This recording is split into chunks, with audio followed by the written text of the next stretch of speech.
ಪುಟ್ಟದಾದ ಮನೆ, ಕೂತಷ್ಟೇ ಅಗಲ ಜಾಗ, ಅತ್ತ ಜಮೀನು ಇಲ್ಲ, ಇತ್ತ ಕೂಲಿ ನಾಲಿ ಮಾಡಿ ದುಡಿಯುವ ಮನೆಯ ಮಗ.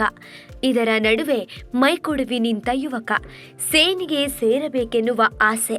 ಕೊನೆಗೂ ನನಸಾಗಿಯೇ ಬಿಟ್ಟಿತು ನೋಡಿ ಬುಡಕಟ್ಟು ಯುವಕನ ಕನಸು. ನಿಜಕ್ಕೂ ಈತನ ಸ್ಟೋರಿ ಎಲ್ರಿಗೂ ಸ್ಫೂರ್ತಿಯೇ ಸರಿ.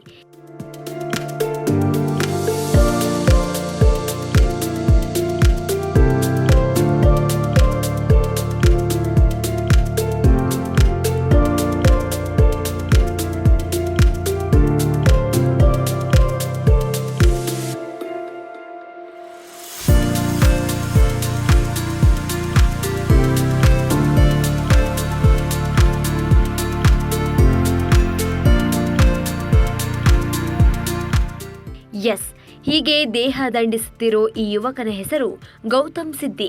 ಉತ್ತರ ಕನ್ನಡ ಹಿತ್ಲಳ್ಳಿಯ ಯುವಕನಾಗಿರುವ ಗೌತಮ್ ಸಿದ್ದಿ ಇದೀಗ ತನ್ನ ಇಡೀ ಜನಾಂಗಕ್ಕೆ ಹೆಮ್ಮೆಯ ಸಂಕೇತನಾಗಿದ್ದಾನೆ. ಅದ್ಯಾವ ಕೋಚಿಂಗ್ ಸೆಂಟರ್ಗೂ ತೆರಳದೆ ತಾನೇ ರಾತ್ರಿ ಹಗಲು ಕಷ್ಟಪಟ್ಟು ಅಸ್ಸಾಂ ರೈಫಲ್ಸ್ಗೆ ಆಯ್ಕೆಯಾಗಿದ್ದಾರೆ. ತನ್ನ 3ನೇ ಪ್ರಯತ್ನದಲ್ಲಿ 24ರ ಹರೆಯದ ಗೌತಮ್ ಸಿದ್ದಿ ಲಿಖಿತ ಹಾಗೂ ದೈಹಿಕ ಪರೀಕ್ಷೆಗಳಲ್ಲಿ ಉತ್ತೀರ್ಣನಾಗಿ ಅಸ್ಸಾಂ ರೈಫಲ್ಸ್ ಸೇನೆಯ ಭಾಗವಾಗಿದ್ದಾರೆ. ಮಗ ಎಷ್ಟು ವರ್ಷದಿಂದ ಸೇನೆ ಸೇರ್ಬೇಕಂತ ಪ್ರಯತ್ನ ಮಾಡ್ತಾ ಇದ್ದಾರೆ? 6 ವರ್ಷದಿಂದ ಸೇರ್ಬೇಕು. ಅದಕ್ಕೆ ಸಿದ್ಧತೆ ಯಾವ ರೀತಿ ನಡೆಸಿದ್ರು? ತಯಾರಿ ಹೆಂಗಿತ್ತು ಅವ್ರದ್ದು? ಏನೇನು ಮಾಡ್ತಿದ್ರು ಮನೆಯಲ್ಲಿ, ಮೇಲೆ ಹೊರಗಡೆ? ಅಂದರೆ ಓಡೋದು,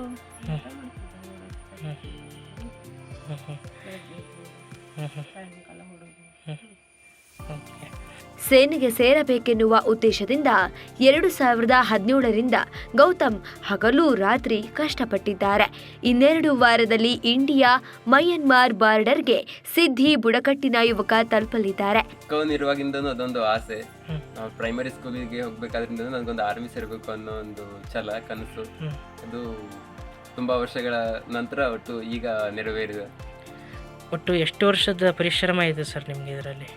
2017ರಿಂದ ಕಂಟಿನ್ಯೂಸ್ ಆಗಿ ಪ್ರತಿಯೊಂದು ರ್ಯಾಲಿನೂ ಅಟೆಂಡ್ ಮಾಡ್ತಾ ಇದ್ದೀನಿ. 6 ವರ್ಷದಿಂದ ಟ್ರೈ ಮಾಡ್ತಾ ಇದ್ದೀನಿ ಸರ್ ನಾನು.